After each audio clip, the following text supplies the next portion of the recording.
Hello, good morning. मैं doctor JP Thakuria from Vaishali hospital, Vaishali Nagar, Jaipur. आज हम बात करेंगे आंतों में छेद या परफोरेशन के बारे में। आंतों में छेद या परफोरेशन एक ऐसी समस्या है जिसकी वजह से मरीज़ की जान पर भी बनी आती है। अब सवाल ये उठता है कि आंतों में छेद क्यों हो जाता है। आंतों में छेद होने के कई कारण होते हैं। या तो किसी बीमारी की वजह से हो सकता है आंतों में छेद, या फिर कोई जैसे रोड ट्रैफिक एक्सीडेंट हुआ तो उसमें चोट की वजह से आंतों में छेद हो सकता है।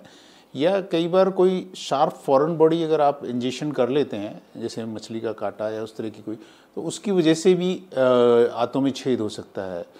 तो ये कुछ मुख्य कारण हैं। जो बीमारियां जो होती हैं जिनकी वजह से आंतों में छेद हो सकता है, उसमें सबसे कॉमन है एसिड ज़्यादा बनना है, या तो उसकी वजह से पेप्टिक परफोरेशन हम बोलते हैं उसको, उसकी वजह से पेप्टिक परफोरेशन होता है। तेज़ाब ज़्यादा बनने की वजह से सबसे कॉमन होता है आंतों में छेद। और तेज़ाब बनने का कारण आप जानते हैं कि तेज़ाब बनने के लिए जो चीज़ें बढ़ाती हैं तेज़ाब बनना, वो है आपकी smoking, drinking, alcohol, excessive T, coffee, और ये सब चीज़ें हैं जो कि आपके तेज़ाब बनाने को बढ़ा देती हैं। और जिन लोगों की ये प्रॉब्लम परसिस्ट करती है, बहुत ज़्यादा होती है, तो फिर उनके कई बार आंतों में छेद हो जाता है। पहला कारण होता है पेप्टिक परफोरेशन। उसके अलावा कई बार टाइफाइड जब लंबे समय तक चलता है तो टाइफाइड की वजह से आंतों में छेद हो जाता है। उसके अलावा कई बार अपेंडिक्स, जब है अपेंडिक्स की प्रॉब्लम कई बार किन्हीं लोगों को होती है तो उनमें भी अपेंडिक्स में भी परफोरेशन हो जाता है। फिर आता है टीबी की वजह से भी कई बार आंतों में छेद हो जाता है। तो इस तरह से डायबिटिकुलाइटिस है, उसकी वजह से छेद हो जाता है। तो ये इस तरीके से कई सारे कारण होते हैं, कई सारी बीमारियां होती हैं जिनकी वजह से आंतों में छेद हो सकता है।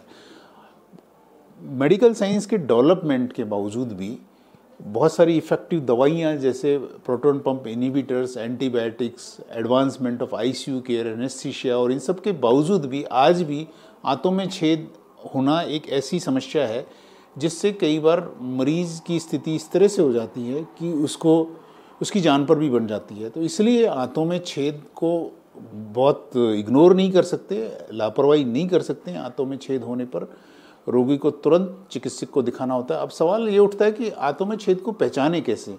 तो आंतों में छेद होता है तो सबसे करेक्टरिस्टिक है, पेशेंट को पेट दर्द होगा, पेट में आफरा आएगा, उसको गैस पास नहीं होगी, बहाव नहीं उतरेगी। पेशेंट कहेगा कि न तो लैट्रिन ही हो रही है न गैस पास हो रही है।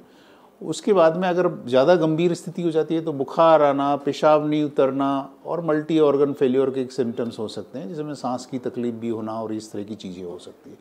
इस तरह की कोई भी प्रॉब्लम, किसी भी तरह का सिम्टम्स आता है तो चिकित्सक को दिखाएं। चिकित्सक अपने अनुभव, जांच वगैरह, जो सीटी स्कैन, एमआरआई या एक्सरे, चेस्ट या बाकी और जांचें करके उसको कंफर्म करता है। और कंफर्म करने के बाद में आंतों में छेद का उपचार ऑपरेशन ही होता है।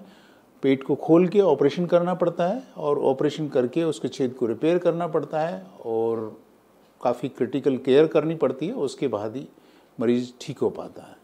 तो मेरा आपसे अनुरोध है कि एक तो ऐसी जो चीज़ें हैं, बीमारियां हैं, उनका ध्यान रखें।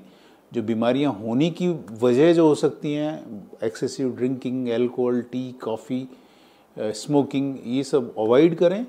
और अगर कोई इस तरह की कोई समस्या होती है तो तुरंत चिकित्सक से संपर्क करें। धन्यवाद।